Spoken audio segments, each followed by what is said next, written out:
We're going to be back in about this much. But let's meet the Yardbirds first, okay? How did you get your name, the Yardbirds? Well, I found it actually, you know. Apparently it means hobo or bum, you know. And 4 years ago we were.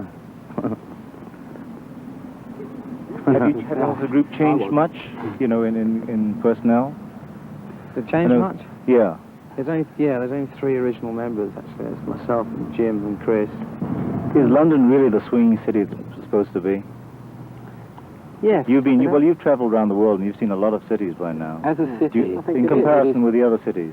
Yeah, it's pretty good. Yeah. You know, nightlife. Everyone would enjoy it, I think, who went there. It's changed its character a lot, you know, since it got that name, but it's still yeah. pretty good. It's got so many facets, you know. There's the old worldy part, you know, like Tower of London and all the sights, and then there's the new sights like Carnaby Street and miniskirts. Yeah. It's very young now, you know. Well, what do you find the difference between the British and the American audiences?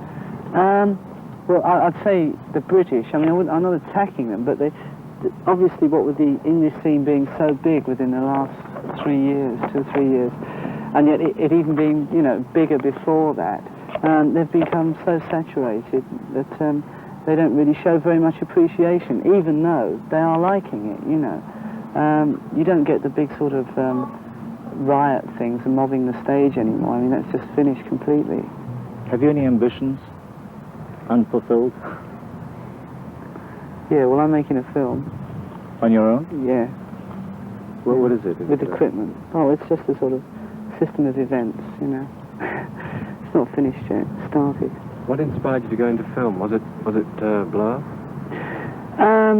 I suppose in a way subconsciously it could have had a lot to do with it, yeah. But I've always been interested in movie making as an amateur, and I started to buy sort of professional equipment, which cost a fortune. You're asking what we did with our money. And that's, you know, I'm just going to, as soon as we get some free time, I'm going to really hammer into it. How long do you think you can go on with the way you are, you know, as being the Yardbirds, being popular and so on? And what happens after that? I suppose with the markets that are available abroad, one could go on working in East Borneo for years, you know.